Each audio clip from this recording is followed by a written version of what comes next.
बहुत भाव बना के। क्यों? अगर भाव से नहीं कहेंगी तो पति महाराज रूठ जाएंगे, वो सामान्य मिलने वाला नहीं है। तो वही भाव दिखाया है यहां पर पार्वती मैया ने। भगवान भोले बाबा ने कहा मैं ये चाहता हूं कि एक लोटा भांग घुटी मिल जाए। अरे पार्वती बोली एक लोटा क्यों, 2 लोटा घोटूंगी, पर एक छोटी सी बात है ना। कौन सी बात? मैं ये पूछना चाहती हूं आपके गले में ये 107 जो मुंड पड़े हैं ये कहां से आए? भगवान समझ गए आज कैलाश पर्वत पर कोई आया था। महादेवी झूठ बोल गई, कोई नहीं आया, ये तो मैं अपनी तरफ से प्रसन्न कर रही हूं ना। भगवान शिव ने कहा समय आएगा तो हम अवश्य इसका उत्तर देंगे। बोले नहीं, मुझे तो अभी बता दो। भगवान ने कहा इस समय बताने का समय नहीं है। बस एकदम रूठ के हमसे ना घुटने की अब तुम्हारी भांग। भगवान भोले बाबा ने कहा भांग घोटो और मैं तुम्हारी बात का बस उत्तर देता हूं। मां पार्वती भांग घोटती जाएं और भोले बाबा उसका उत्तर दे रहे हैं। देवी 107 जो मुंड हैं ये सिर्फ तुम्हारे ही हैं। हमारे? हाँ। क्यों? अरे आपका 107 बार अवतार इस भूमंडल पर हुआ है, और जब आप अपने नासवान शरीर को त्याग देती हो ना तो बस उसी मुंड को मैं अपनी इस माला में पिरो लेता हूं। पार्वती बोली इसका मतलब 107 मुंड मेरे? बिल्कुल।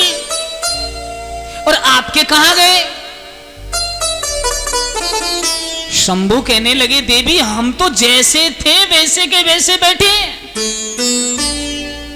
बोले हम 107 बार जन्म लेके मृत्यु को प्राप्त हुई और आप एक भी बार नहीं, ये कारण?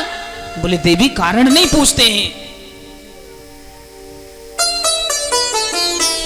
बालहट, राजहट, त्रियाहट कोई जीत पायो है भैया।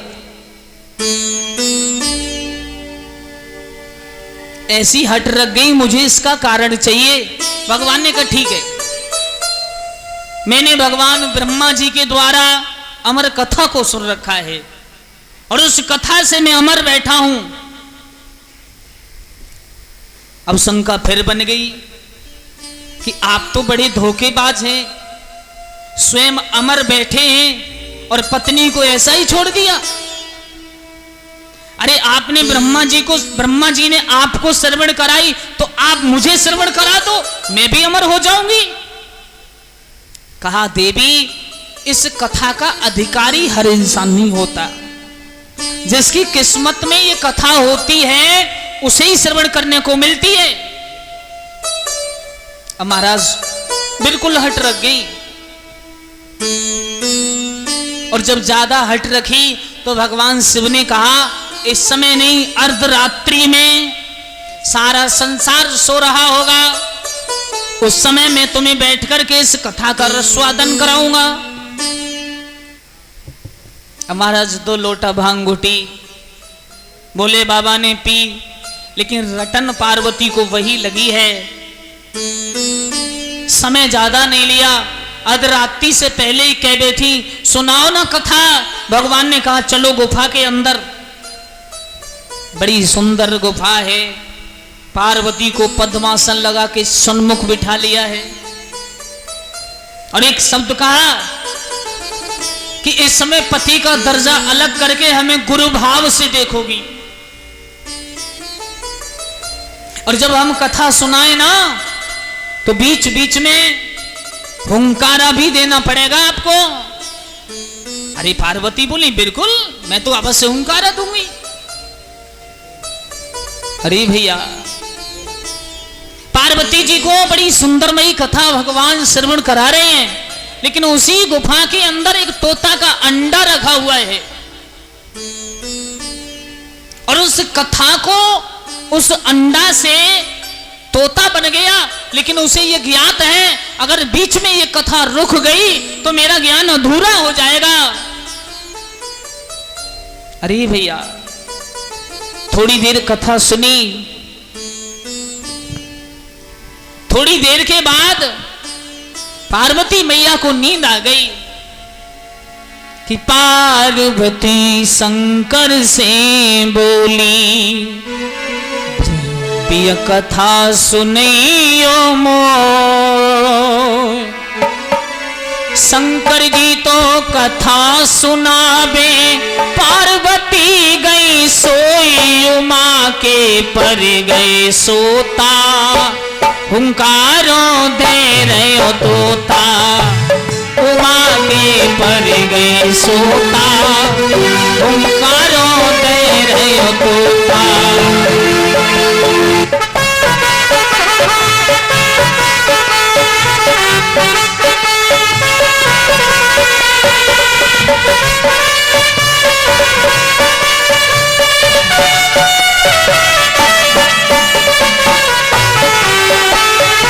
बहुत सुंदर।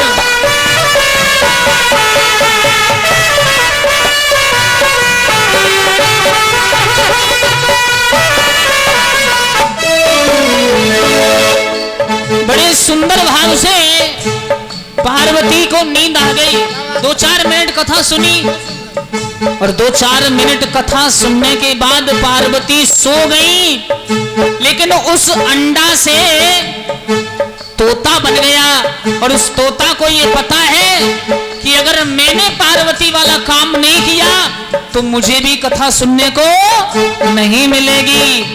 हुंकारो दे रहे हो तोता, उमा के पर गए सोता, हुंकारो।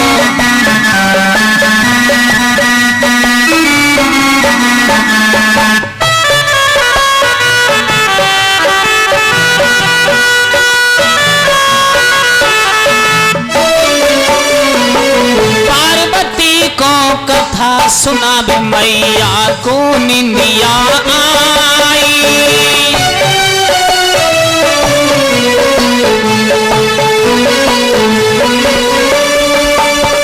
थोड़ी कथा सुनी मैया ने वो तो ना सुन पाई, थोड़ी कथा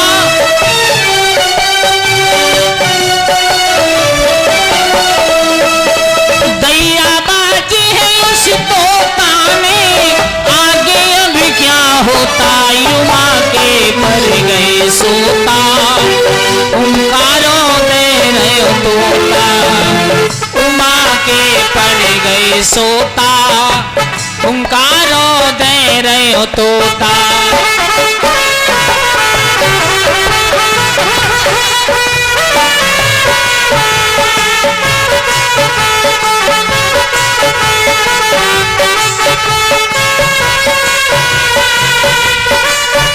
जय हो।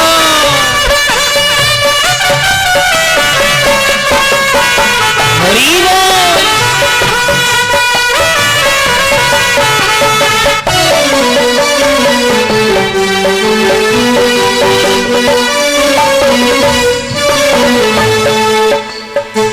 आँख खुली मैया की और मन में गई घबराई, बोले शंकर गौरा क्या कथा नहीं सुन पाई, बोले शंकर गौरा